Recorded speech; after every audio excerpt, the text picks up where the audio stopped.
Wow, this is really gonna date me. I have been in the radio game for about 40 years, maybe slightly more, because as we say in the business, I cracked my first commercial mic in 1979. I was still in college. And within that 40-year span, I've worked in the record industry, so I've always been associated with radio to some degree, but roughly 42 years. Well, I started here in New Orleans at WYLD, which was the heritage station here, and I was, I think, 19 years old, and that was a great experience. Went to Baton Rouge to go to LSU and worked and programmed several stations in that market.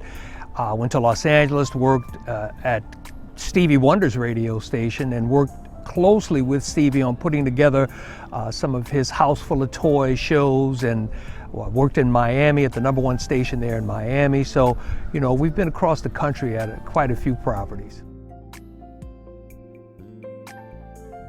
Now, that's another story, and it's interesting because I haven't been on Soul Cafe Radio an entire year yet.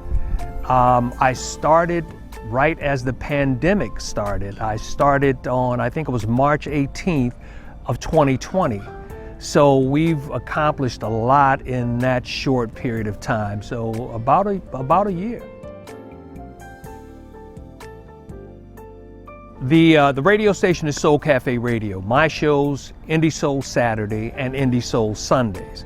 Now, the radio station is dedicated to independent soul artists. So my shows sounds a bit different from the regular format because I add a little bit more flavor to it.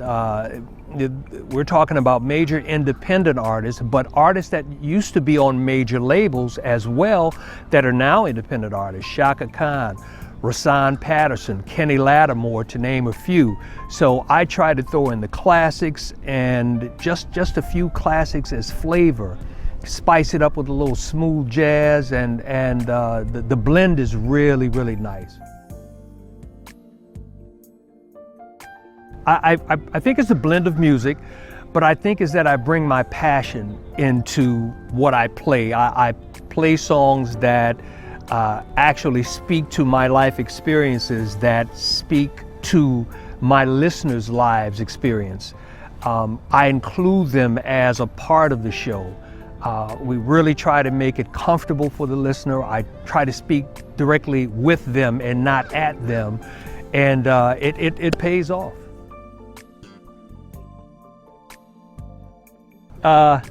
They love it, man. I have some diehard fans. I have some diehard fans, and I could not have done it in this year without them. They are very passionate about what they hear.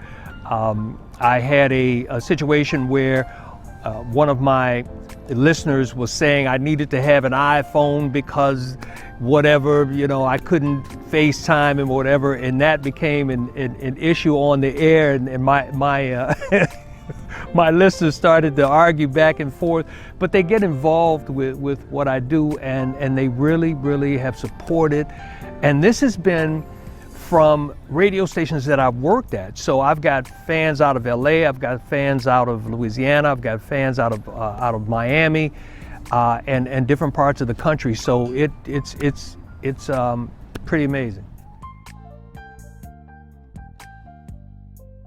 Indie Soul Saturdays, every Saturday from noon until 2 Eastern. Indie Soul Sundays, on Sundays of course, from 2 until 4 Eastern. Okay, now what we can expect in the future is more of what I've given you, but I'm going to expand. I think I'm going to expand and do more artist interviews and more artist interaction, so that the fans can, you know, kind of see the inside of the artist that they love so much. Peek behind the curtain. Exactly, a peek behind the curtain.